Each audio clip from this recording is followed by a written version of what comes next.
Alors, je vais peut-être juste commencer en disant les différentes mesures qu'on va regarder. Bien, je veux vous lancer quand même quelques pistes là, parce que ce qui est primordial pour toutes les organisations, entreprises, peu importe la société dans laquelle vous œuvrez, c'est la gestion de vos liquidités qui va devenir votre priorité numéro un qui est probablement déjà le cas puis qui va venir par la suite. On va parler de différents financements possibles, de la subvention salariale d'urgence du Canada, qui est la fameuse subvention qu'on appelle la SUC ou la 75 On va parler aussi de la subvention salariale temporaire de 10 pour les employeurs. D'autres programmes que je vais défiler en rafale et je vais parler, j'ai du programme pour employés, mais peut-être rapidement la prestation canadienne d'urgence, donc la PCU. Qu'on entend parler pour vos différents employés ou les gens qui sont dans votre entourage. Donc, gestion de vos liquidités, quelques petits trucs là, importants. Donc, élaborer un budget de caisse. Si vous avez un outil à apprivoiser, c'est vraiment le budget de caisse. Donc, c'est un budget ou un document Excel souvent qui est utilisé où on part de vos liquidités de votre compte de banque, on ajoute les différents encaissements prévus ainsi que les décaissements prévus dans les prochaines semaines et mois. Idéalement, ce qu'on conseille aux clients, c'est de le faire de façon hebdomadaire, mais mensuelle, tout dépendamment, votre type d'entreprise peut être aussi un bon outil. Je vous conseille de le faire, je dis évolutif.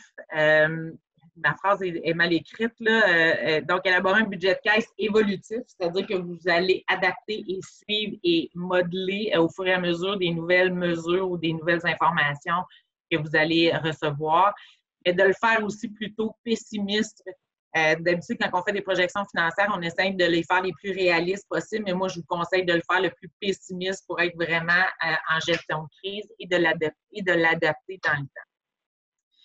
Bien entendu, je ne sais pas si vos organisations, je sais que j'ai beaucoup d'OBNL ou d'organismes parapublics ou publics là, qui sont présents, mais si vous avez des emprunts, toutes les institutions financières vous autorisent des moratoires de capital pour de 3 à 6 mois. Donc, c'est une des premières actions à faire.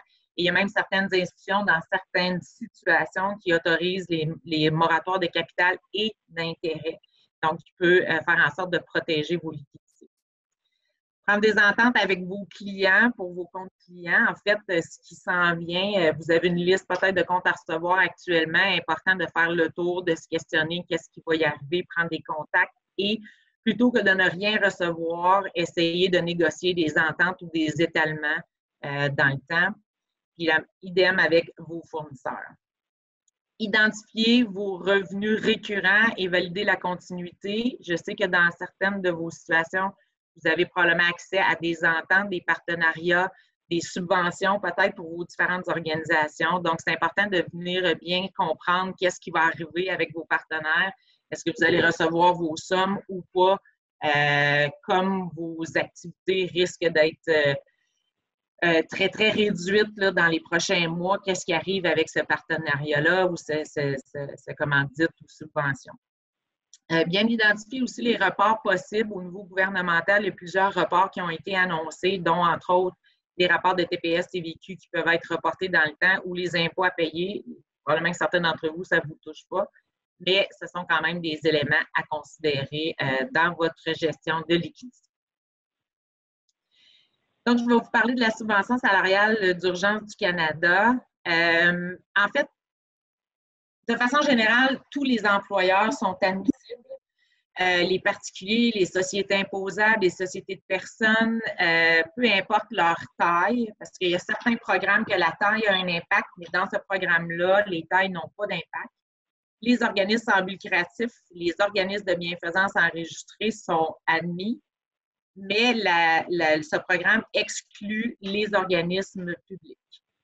Cette subvention est offerte aux employeurs qui font face bien sûr à une perte de revenus. Donc, si je vais la laisser les gens en ligne actuellement qui ne vivent pas cette situation-là. Je ne sais pas si vous le voyez de façon assez grande, mais vous aurez la présentation. En fait, il y a 2 éléments à considérer dans cette subvention-là. Le premier élément, c'est que vous devez qualifier votre entreprise à la perte de revenus. Puis je sais que là-dessus, vous avez plusieurs questions. Là. Je vais tenter quand même d'élaborer certains points pour vous aider. Et par la suite, vous devez faire des calculs par employé. La subvention actuellement, elle est divisée en périodes de 4 semaines. Et la demande peut être faite pour chacune des périodes que vous voyez à l'écran. À chaque période, vous devez qualifier votre société. Et pour qualifier là, la période 1, il y a eu un ajustement parce que encore, je préparais la présentation hier, puis encore hier, on annonçait des changements ou des améliorations, donc ça évolue. Initialement, le chiffre qui avait été lancé, c'était une baisse de 30 qui devait être démontrée. Toutefois, pour la période 1, on accepte de démontrer une baisse des revenus de 15 seulement. Là, et pour les périodes suivantes, 30 Là, il y a eu beaucoup de questions là, par rapport justement, entre autres, aux organismes sans but lucratif ou différents types d'entreprises qui sont plus saisonnières. Parce que la règle primaire, c'est de dire je compare mes revenus du mois de mars 2020 avec mes revenus de mars 2019 et c'est comme ça que je vais justifier la baisse de mon 15 Il y a toutefois la possibilité de comparer le mois de mars avec la moyenne des mois de janvier et février également. Dans les cas où les entreprises saisonnières qui ne sont pas dans leur saison, il peut devenir difficile de pouvoir justifier ces pertes de revenus-là. Il faut savoir que derrière le programme, il y a quand même une règle de gros bon sens. C'est pour ça qu'en bas du tableau, je vous ai indiqué carnet de commandes, dans le sens que si on n'est pas capable de justifier une baisse de revenus directement rattachée à vos ventes comptabilisées, il y a probablement moyen de le faire via votre carnet de commandes d'aujourd'hui, c'est-à-dire pour le mois de mars par rapport à votre carnet de commandes de mars 2019, ainsi de suite. Je vais être très honnête, puis je veux faire attention, là, mais je me fie à la situation d'un de mes clients avec qui on a fait la vérification parce que je n'ai pas été vérifiée là, spécifiquement pour vos sociétés. Mais par exemple, moi, j'ai un client qui vend des piscines dans la vie et les mois de mars à avril, ce sont ces mois où il prend les commandes normalement de ses clients et il les installe au mois de mai, juin, juillet. Alors, on sait très bien qu'aujourd'hui, ses ventes en mars, comparativement à ses ventes de mars l'année passée, sont pratiquement égales. Mais quand on regarde son carnet de commandes, donc les gens qui ont déposé des commandes chez eux, il est à moins de... En fait, sa baisse est beaucoup plus grande que 15 et même 30 Alors, on a validé, il va être capable de qualifier sa perte de revenus potentielle qui va probablement se représenter plus au mois de juin, juillet, avec son carnet de commandes actuel. Il faut dire qu'encore une fois, je vais en parler un petit peu plus loin, dans la loi qui a été déposée vendredi dernier, il y a une extension des périodes jusqu'au 30 septembre, mais elle n'est pas encore définie là, de façon claire, à savoir, parce qu'ils ont quand même limité à 12 semaines la période sur laquelle on pouvait réclamer la subvention. Donc, est-ce que le 12 semaines va pouvoir se décaler dans le temps? C'est fort possible, mais on attend encore des précisions à ce sujet-là. Ils ont permis une autre possibilité aussi, c'est d'utiliser ce qu'on appelle soit une comptabilité de caisse ou une comptabilité d'exercice pour pouvoir qualifier votre entreprise. Donc, la comptabilité d'exercice, pour faire ça, essayer de faire ça simple, c'est au moment où vous avez conclu une vente, elle doit être enregistrée à vos livres, à vos états financiers, même si l'argent va rentrer dans les mois suivants. Si vous utilisez une comptabilité de caisse, vous devez regarder qu'est-ce qui est rentré dans votre compte de banque au mois de mars par rapport à ce qui est rentré au compte de banque de mois de mars de l'année passée et ça pourrait aussi qualifier votre entreprise. Ça, c'est un peu plus complexe à retracer, mais sachez que c'est possible. Ce que j'ai tendance à vous mentionner, comme je vous disais tantôt, c'est le gros bon sens qui va faire foi. Et il faut bien documenter votre dossier parce que la demande de subvention va être probablement déposée et vous allez encaisser le montant que vous allez demander. Il n'y aura pas de vérification à la base. Les vérifications vont venir plus tard par les ministères. Est-ce qu'ils vont vérifier tout le monde ou de façon aléatoire? On ne le sait pas. Par contre, il y a des pénalités qui ont déjà été annoncées de façon très importante. C'est-à-dire que si quelqu'un veut profiter de la situation pour aller chercher des sous et qu'éventuellement il est vérifié, en fait, la pénalité va être la suivante, c'est-à-dire que 100% de la subvention va être remboursable et il y aura une pénalité de 25% supplémentaire. Ou encore, si le ministère est capable de démontrer qu'il y a vraiment eu un acte frauduleux, la pénalité peut monter jusqu'à 50%. Donc, la documentation de votre dossier va devenir très, très importante parce qu'il est possible que la vérification arrive juste dans 12 mois, puis que dans 12 mois, il se passe beaucoup de choses. Alors, je vous invite vraiment à bien documenter votre dossier à ce niveau-là. Le montant de la subvention, en fait, pour l'instant, on est tout le temps prudent, mais c'est le montant le plus élevé des deux situations suivantes. Donc, 75% de la rémunération qui va être versée à vos employés pendant cette période-là ou le moins élevé des deux montants suivants. Je vais essayer de le résumer parce qu'encore ça, c'est des calculs de fiscalistes. Là. Vous pourriez décider de diminuer les salaires normalement à vos employés actuellement. Exemple, déjà de les payer à 75% de ce qu'ils gagnaient antérieurement. Ce qui ferait en sorte que la formule suivante, elle s'appliquerait, il y aurait un calcul qui ferait 75% du montant versé et 75% du montant qui avait l'habitude de le payer et vous allez pouvoir payer le plus élevé des deux. Ce qui fait en sorte que l'exercice, ça arrive à l'occasion que ça fait en sorte que le montant qu'on verse à notre employé, il est subventionné à 100%. Mais il faut vraiment faire les calculs suivant les règles que je vous mentionne ici. Encore une fois, j'essaie de garder ça simple, mais c'est relativement compliqué. Donc, c'est ici que je viens indiquer qu'il y avait la nouvelle information d'étirer, j'ai dit 30 septembre tantôt, excusez-moi, c'est 30 juin, qui a été mentionné, c'est sorti hier. Et en plus, dans certaines situations, vous aurez la possibilité, si vous décidez de garder un employé, même s'il ne travaille pas, parce que cette subvention-là, cette mesure-là, elle a été mise en place pour encourager les employeurs à garder leurs employés au travail, rémunérés par l'employeur, mais il est possible de le rémunérer sans qu'il travaille, sans qu'il fasse de prestations de travail. Donc, sachez que si vous le payez et qu'il est à la maison, en guillemets, à rien faire, vous pourrez ajouter à la subvention le montant des bénéfices marginaux que l'employeur devra assumer. Comment présenter une demande maintenant? Ça, c'est un point hyper important parce que même si on réussit à aller chercher des bons montants en subvention, quand je vous parlais tantôt de gestion de liquidité, il faut savoir que le portail ou la demande devra être déposée sur mon dossier d'entreprise que vous avez sur le site de l'Agence du Revenu Canada. Si vous ne l'avez pas encore, je vous invite à déjà vous inscrire du moins pour avoir votre accès pour le moment où, entre le 27 avril et le 8 mai prochain, l'application sera disponible.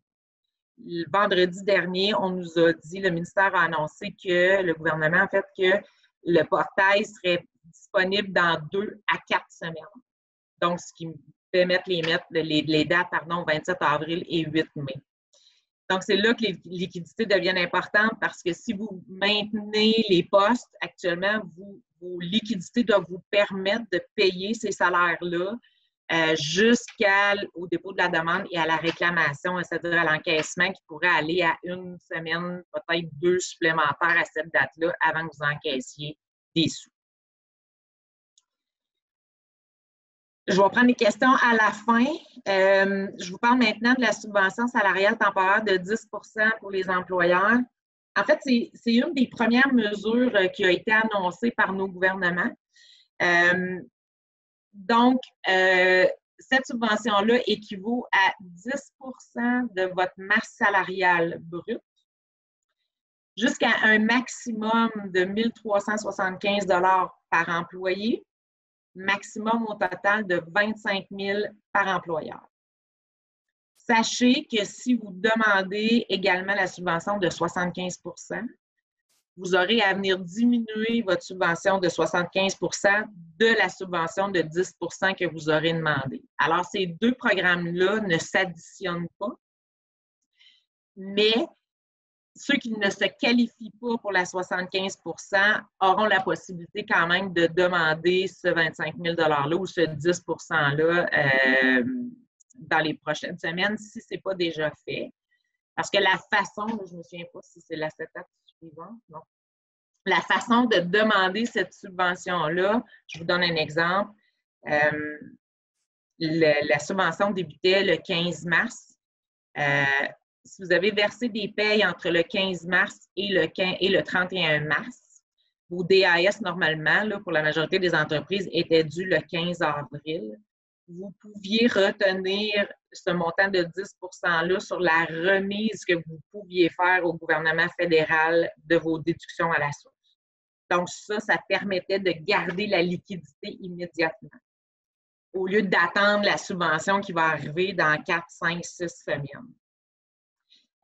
C'est encore possible de le faire, même si vous avez le droit à la subvention de 75 %. Il faut juste bien documenter, encore une fois, puis bien calculer ces choses. Vous pourriez le faire sur les remises du 15 de mai si vous ne l'avez pas fait sur les remises du 15 avril. Ça va, je dis ça va, on va aller aux questions à la fin, là, prenez des notes.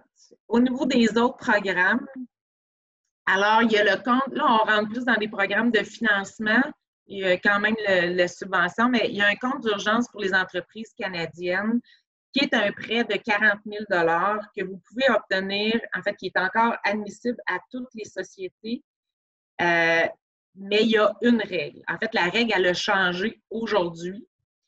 Hier, je vous aurais dit que la seule règle que vous devez avoir, c'est que vous devez avoir eu en 2019 une masse salariale entre 50 000 et 1 million. Ce midi, le gouvernement a changé la règle. Vous devez avoir une masse salariale entre 20 000 et 1,5 million. Donc, ça rouvre la porte à encore plus d'entreprises ou de sociétés. Ce prêt-là, vous devez consulter votre institution financière. En réalité, c'est une demande en ligne qui est offerte par vos institutions financières. C'est un 40 000 $ qui est 0 % d'intérêt, qui est un prêt pour 5 ans, qui est en moratoire de capital pour les 12, donc capital et intérêt parce qu'il n'y a pas d'intérêt, pour minimalement les 12 prochains mois. Et si vous remboursez la totalité de votre prêt avant le 31 décembre 2022, vous allez rembourser seulement 30 000 $. Donc, il y a un 10 000 $ de subvention qui est disponible via ce prêt-là.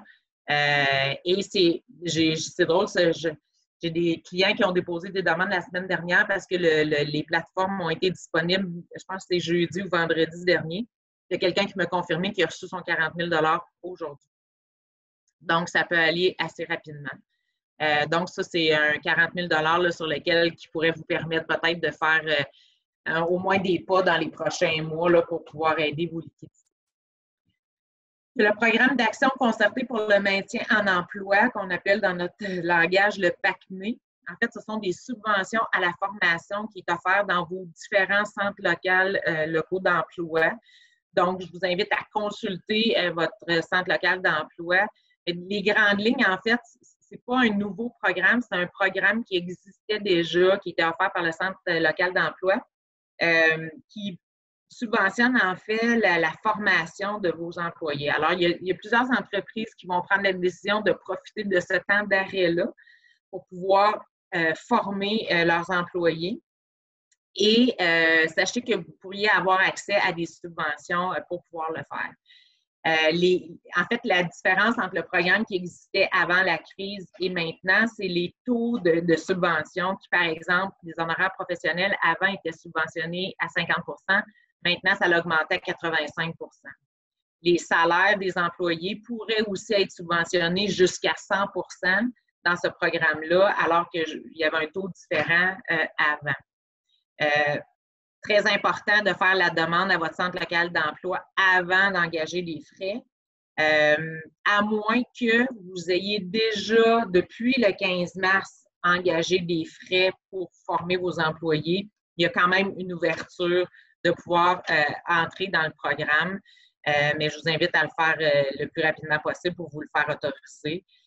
Encore une fois, juste une petite attention.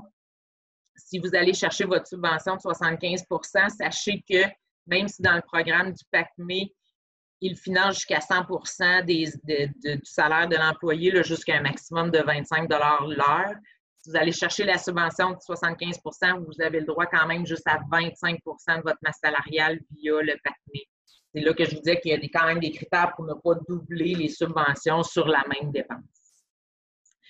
Il y a aussi un programme de prêt pour les entreprises du gouvernement provincial qui a été annoncé. Donc, pour les plus petites entreprises, des financements de moins de 50 000 sont gérés par les fonds locaux d'investissement de vos régions. Souvent, c'est au travers soit des MRC ou des différents centres locaux de développement qui sont dans vos municipalités.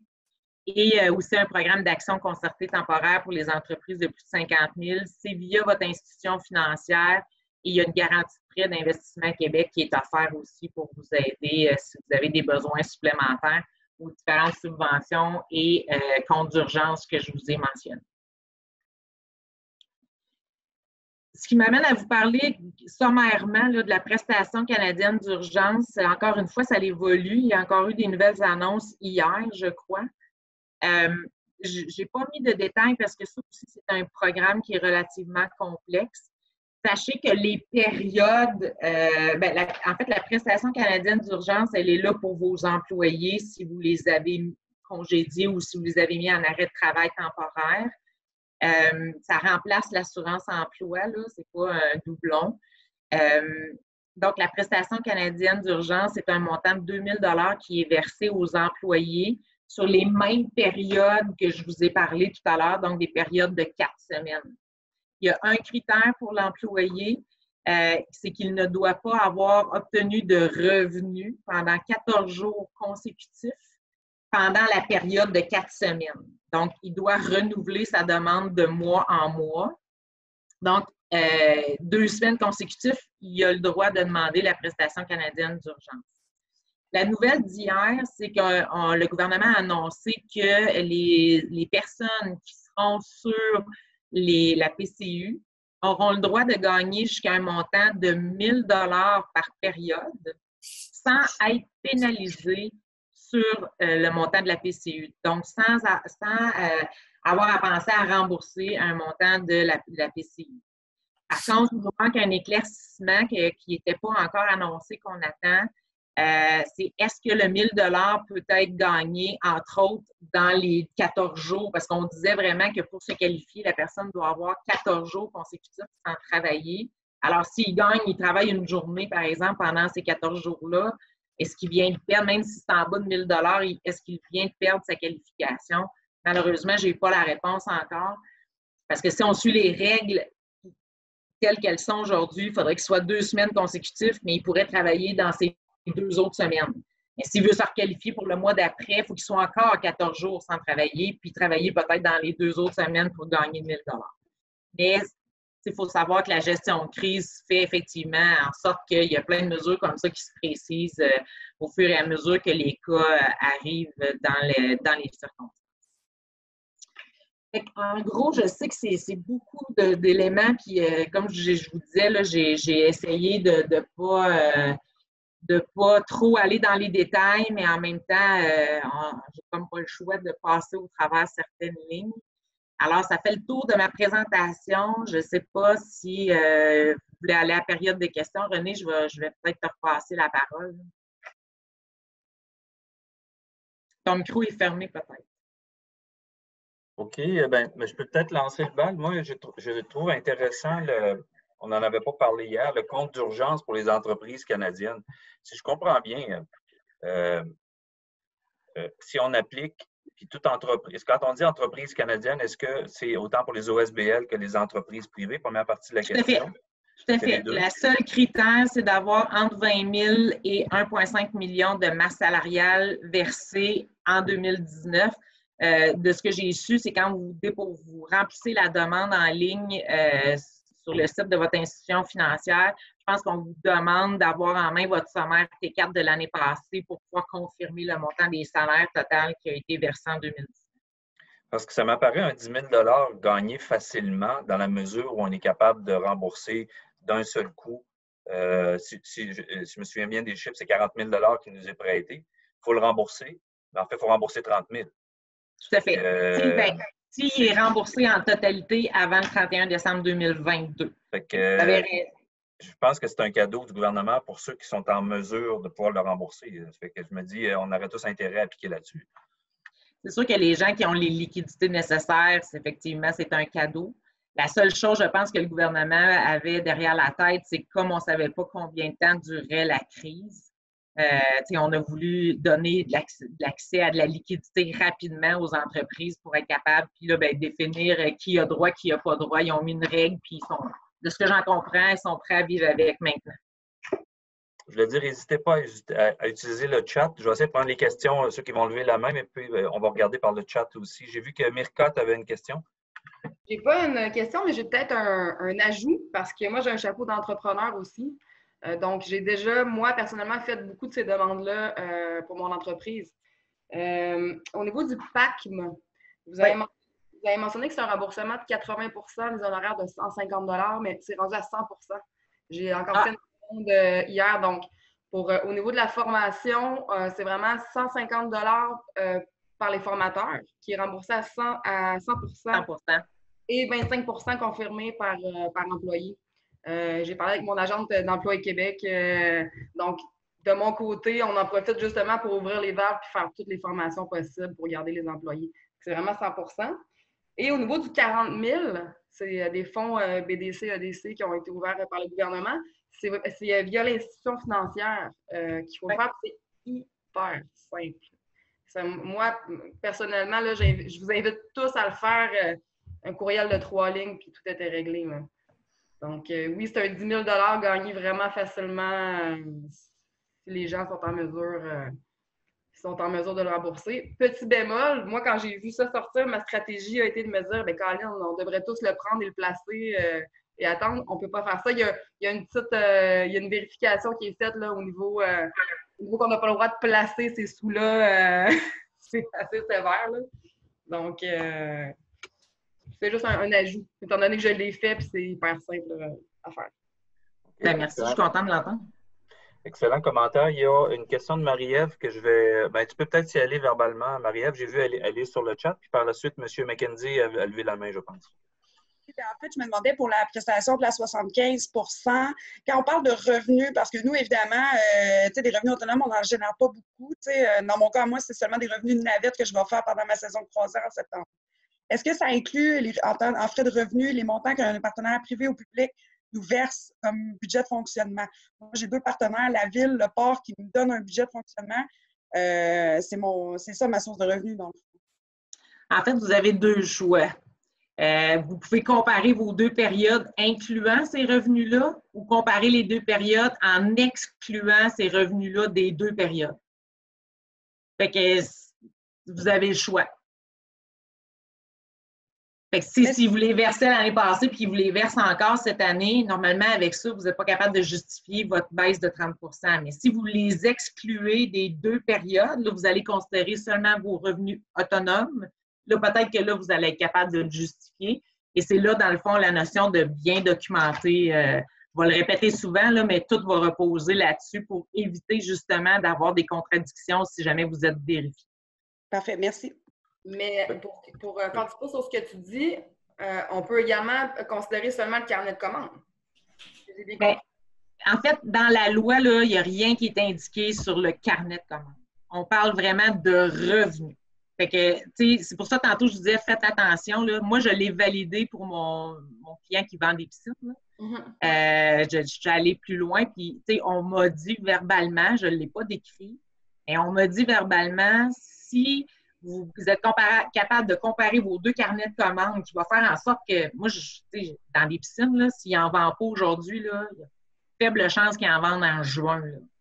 Fait que, ils nous ont bien dit, si vous êtes capable de démontrer que le carnet de commandes était bien à la baisse, et puis que vous le documentez comme il faut, le gouvernement va comprendre la situation parce que c'est très difficile de pouvoir mettre des règles où que tout le monde va rentrer puis que ça va rentrer dans les cases. C'est pour ça qu'elle dit que le message que j'ai reçu, c'est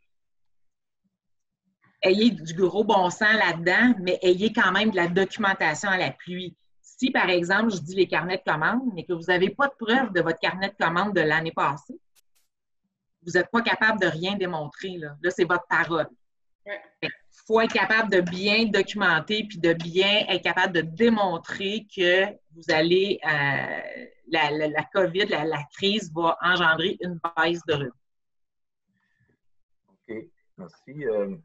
Serge, tu voulais... Essentiellement, bonjour à tous à nouveau. Moi, je voulais adresser la question sur la documentation à joindre dans la demande en tant que telle. A-t-on besoin de documents comme les états financiers vérifiés, mission d'examen? En quelque part, vous mentionnez que les mesures de fraude, dans ce contexte-là, les gens peuvent en profiter, et surtout que, bon, quitte à payer 50% du prêt sous forme d'amende, dépendamment de la situation financière de l'entreprise, il y a des actifs importants, mais que, bon, sa liquidité est mise en doute. Est-ce que pour autant, il est admissible? En fait, quand vous allez déposer votre demande, là, comme je disais, d'ici 2 à 4 semaines, là, quand la plateforme va être disponible, vous n'aurez aucun document à déposer. Okay. C'est un questionnaire que vous allez avoir à compléter, comme je disais tantôt, sur le site de l'Agence du revenu et vous allez recevoir l'argent. Okay. Donc, vous n'avez aucune preuve à ce moment-ci. Par contre, si vous êtes vérifié, c'est là que vous devez avoir un dossier qui vient corroborer votre subvention. Et comment la corroborer? En démontrant votre admissibilité, c'est-à-dire votre baisse de revenus et combien d'argent vous avez réclamé par employé, donc les calculs de 75 etc. par employé, parce qu'il y a le maximum de 847 $, n'oubliez pas, par employé par semaine. Il faut que votre calcul soit vraiment fait par employé. Parfait. Merci. Bienvenue. Sans pas avoir d'autres questions, moi j'en aurais peut-être une autre. On a un dénominateur commun, c'est les croisières. Actuellement, il y a des annulations. Premièrement, le début de la saison est annulé officiellement par des mesures gouvernementales. Donc, globalement, à l'échelle du Saint-Laurent, c'est 15 de pertes déjà qu'on a lorsqu'on additionne l'ensemble des parts, des pertes en termes de réservation. Mais est-ce que individuellement, les escales peuvent calculer ces annulations-là, mais peuvent aussi faire une projection parce qu'on va bientôt savoir d'ici 15 jours, 3 semaines, probablement, si tout va être annulé jusqu'à la fin du mois d'août, par exemple. À partir, est-ce qu'on peut utiliser ça comme perte potentielle? Parce que ce n'est pas des pertes qu'on a eues en mars. Ça va un peu dans le sens du carnet de réservation. Nous, nos réservations, c'est des bateaux de croisière qui sont supposés de venir. Moi, je pense que ça va être ça, votre meilleur outil de documentation, c'est votre carnet de réservation qui est un peu votre carnet de commande, là.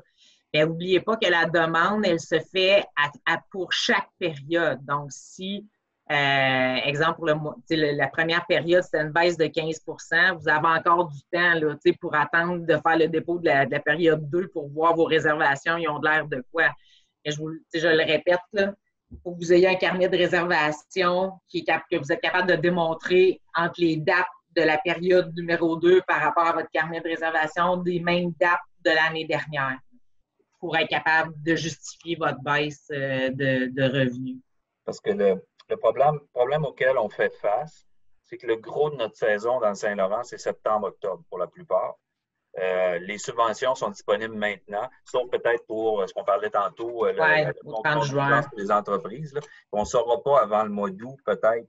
Les lignes de croisière attendent à la dernière minute avant d'annuler. C'est le phénomène qui se passe actuellement. Très peu nous ont dit on ne sera pas là pour l'ensemble de la saison. C'est pour ça que je me demande jusqu'à quel point on peut faire de la projection qu'il va y avoir des annulations et risquer de placer une demande maintenant en se disant ça va probablement être annulé. On est un peu dans une drôle de situation. Mais est-ce que votre carnet de réservation aujourd'hui peut démontrer quand même une baisse de réservation de 30 % par rapport à votre carnet de l'année passée? Mais on ne peut pas comparer avec l'année passée. C'est ça qui est problématique parce que nos situations d'une escale à l'autre évoluent d'une année à l'autre aussi. On a de la croissance ou pas. Fait que c'est difficile d'aller avec le calendrier. Ça dépend du moment où les réservations où les clients sont faites. Donc, on ne peut pas comparer sur l'an passé, ça, c'est sûr. Oui, ça va être plus difficile, effectivement. Puis les cas sont très différents d'une escale à l'autre. C'est pour ça que c'est difficile des escales qui ont pas peu ou pas d'escales au printemps, mais pour la majorité, c'est surtout l'automne dans l'ensemble du Saint-Laurent. Je comprends. Mais c'est pour ça que je disais tantôt, tu sais, c'est difficile d'avoir une belle boîte où tout le monde rentre dedans. Il faut vraiment faire sa propre analyse. Puis j'ai tenté de vous donner les grandes lignes. N'ayez pas peur surtout de consulter vos professionnels autour de vous qui, eux, sont peut-être plus en mesure d'interpréter effectivement les lois. Vous avez tous des professionnels autour de vous. Je peux comprendre que il y a des honoraires peut-être rattachés à ça, mais en même temps, si ça peut sécuriser votre demande, bien, je pense que ça vaut la peine là, quand même si vous n'êtes pas certain, d'aller consulter pour quelques heures, puis apporter votre dossier, puis dire on peut-tu regarder ça 1 heure ou 2 ensemble? Des fois, ça peut juste les réconforter. Ouais, puis, j'ai un commentaire par rapport à ça. Ici, en tout cas sur la Côte-Nord, je ne sais pas si tu as reçu, Marie-Ève, mais moi, j'ai reçu de la part de la SADC Côte-Nord une banque d'heures de 5 heures de services professionnels par mallette offert par la SADC. OK.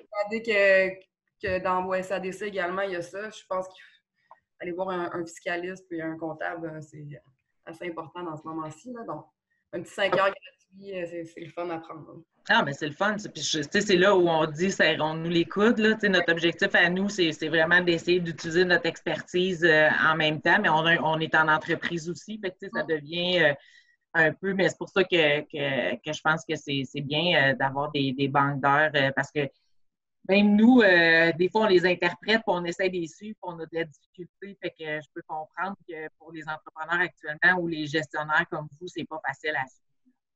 J'ai aussi une question. Moi, au niveau du PCU, là, il y a comme une faille dans mon cerveau. C'est possible. Moi, j'ai un esprit qui voit toujours le côté qui peut être malsain à tout ça, quelqu'un qui aimerait en profiter.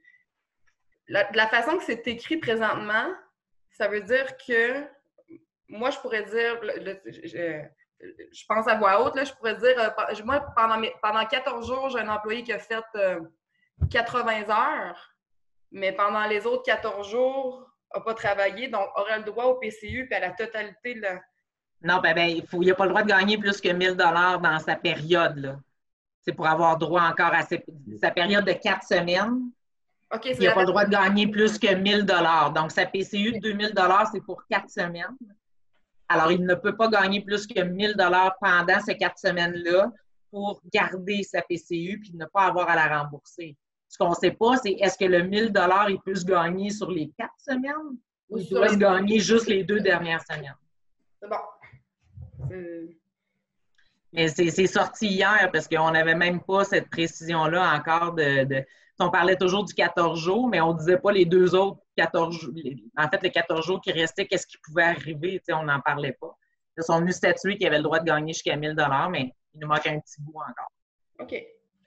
Il existe aussi, je sais que c'est un programme qu'on n'a pas parlé aujourd'hui, mais un programme de temps partagé qui pourrait être intéressant parce que lui, dans le temps, peut durer un peu plus longtemps.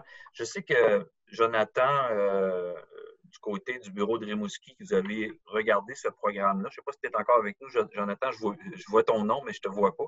Mais parce que, ah oui, bon, il apparaît. Encore là. OK. Finalement, on n'a pas, au bureau de Rimouski, on n'a pas pris cette option-là. Là. Non. On a baissé les heures des employés à 30 heures par semaine au lieu de 37 heures et demie. On y va comme ça, on les paye 30 heures par semaine, ils font 30 heures par semaine. OK. On n'a pas pris cette voie-là. Vous n'avez pas pris cette voie-là, OK. Bon, c'est une mauvaise information que j'avais eue. C'est ce qu'on avait décidé de faire, puis on a eu d'autres informations contradictoires. Fait que pendant 2 jours, c'était ça qu'on faisait. On a changé au bout de 3 jours. Comme Caroline disait, ça change tellement vite qu'on a un petit peu de misère à suivre. OK. Mais Caroline, peux-tu juste nous donner les quelques lignes générales de ce programme-là? En fait, le programme partagé, c'est un programme avec l'assurance emploi. Je vais parler au passé parce que ce programme-là existe, là, il a toujours existé.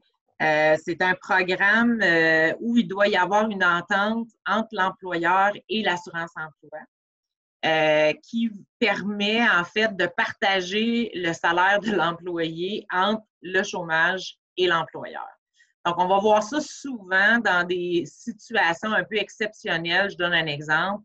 Une entreprise qui, par exemple, a passé au feu, puis il sait qu'il va être en arrêt d'opération pendant plusieurs semaines, pourrait prendre une entente avec le bureau de chômage en disant, écoute, on va partager, parce que, par exemple, il a passé au feu, c'est la zone de production qui a passé au feu, mais la zone de finition, elle, opère encore. Alors, au lieu de mettre les gens de la production complètement au chômage puis garder juste les gens à la finition, ils vont garder tout le monde et ils vont se partager le temps à la finition. Ça va faire en sorte que le bureau de chômage va venir combler la différence. Parce que vous savez que normalement, quand quelqu'un est sur le chômage, il est payé à 55 % de son salaire brut avec les maximums. Et à toutes les fois qu'il travaille, il doit déclarer les montants qu'il a eus et là, son chômage est coupé. Dans le programme de temps partagé, l'entente fait en sorte qu'il a le droit de gagner des revenus puis le chômage vient compenser plutôt que d'être sur le chômage puis de se faire couper son chômage parce qu'il travaille. C'est un processus différent, mais je le répète, il faut une entente avec le bureau de chômage avant de pouvoir mettre ça de l'avant. Pendant la crise, le changement qu'il y a eu, c'est qu'on a prolongé le nombre de semaines à laquelle ce programme-là pouvait être en vigueur. René, tu m'as dit 72 semaines, je pense, quelque chose comme ça hier. 76 semaines, je l'ai devant moi. 76? Oui. Donc, c'est ça. Fait que c'est 76 semaines là, qui est plus long qu'en temps normal. Je sais que quand il est arrivé le moment de la crise, pour avoir quelques clients qui ont essayé, c'était très difficile de parler, en fait, avec les gens de l'assurance-emploi. Fait que ce projet-là a souvent été mis sur la glace.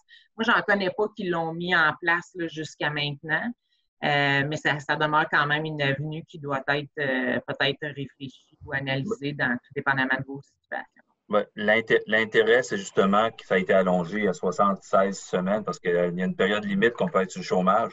Là, 76 semaines, c'est plus qu'un an. Là. Puis, c'est un peu comme si on passe au feu actuellement à l'industrie des croisières. Fait que, on peut imaginer qu'on avait des gens qui étaient prévus pour travailler à l'accueil des bateaux. Et advenant le fait que notre saison sera encore plus amputée qu'on pense, bien, on a quand même des jobs de planification pour préparer l'année d'après. Fait que, c'est à peu près là. On peut faire un parallèle entre on n'est pas une industrie de production de biens, mais on est une industrie de production de services. Mais il faut quand même planifier les services des prochaines années. Fait que si on disparaît, si nos entreprises mettent à pied leurs employés, qui vont préparer l'année d'après. C'est pour ça que l'idée de travail partagé peut devenir une formule intéressante. Je me demande même s'il peut y avoir des croisements entre différentes entreprises. Question complexe. On pourrait peut-être aller plus loin à un moment donné dans la réflexion. Ce que je veux dire par là, c'est que dans beaucoup d'entreprises, il y a seulement 1 ou 2 employés. Mais tu sais, quand tu es le seul employé, tu partages ton temps avec qui, là? Fait que peut-être que tu peux le faire avec l'escale voisine ou peut-être que 2 ou 3 entreprises pourraient, je ne sais pas si ça existe, là, on peut le suggérer à tout le moins. Mais je trouve qu'il y a une piste intéressante dans ce programme-là. Tout à fait. Mon document de référence, moi, c'est un document de mallette qu'on fournit. En tout cas, c'est le bulletin spécial. C'est hallucinamment bien fait. J'en reçois beaucoup des documents d'aide. Puis, c'est selon moi celui qui est le mieux détaillé au niveau de la mission, au niveau de comment faire. Bravo, Amélie. Merci. Je ne prendrai pas le crédit parce que c'est pas moi. En fait, c'est drôle parce qu'on a vraiment séparé. C'est l'équipe de fiscalité parce que c'est de l'interprétation pratiquement fiscale. Donc, c'est une équipe de fiscalité au Lac-Saint-Jean qui ont pris en charge l'interprétation et la rédaction. Puis nous, ici, on est ceux qui utilisent ça puis qui vont au front avec les clients qui répondent aux questions. Mais effectivement, c'est pas ma lecture de chevet, mais presque. Mais tu sais, je pense que ça, si ça pouvait être partagé... Mais en fait, n'importe qui peut aller sur le site de Mallette et aller s'inscrire aux infolettres.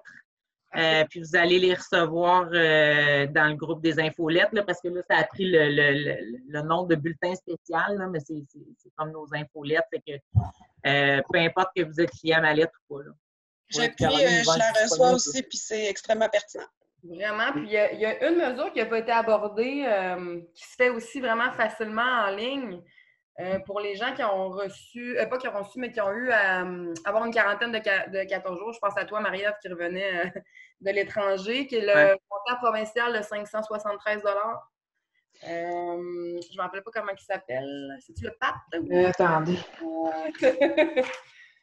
Bien, effectivement, c'était un programme qui avait été mis en place du côté des particuliers, surtout au début, parce qu'il y en a beaucoup après ça qui sont tombés sur la PCU, là, mais effectivement, c'est un programme qui est disponible que si quelqu'un il ne peut pas aller travailler parce qu'il doit respecter le confinement là, de 14 jours, il a accès à ce montant de 573 $-là via le gouvernement provincial là, pendant les 14 jours. Il s'agit de fouiller sur Internet un peu ou si quelqu'un, je pourrais toujours partager le programme en soi. Là. Le programme temporaire au travailleur. Oui. C'est bon, mais on pourra fournir l'information via les bulletins. Je pense que Jonathan, excuse-moi, voulait intervenir tantôt. On a comme tout coupé. On ne t'entend pas, Jonathan. C'est mieux? Oui. Bon. Oui. Je voulais juste dire que sur le site Mallette, je pense que c'est à partir de la semaine prochaine, il va y avoir une section COVID-19, puis tous les bulletins vont être là. Il va y avoir des webinaires aussi, des conférences qui vont être disponibles là.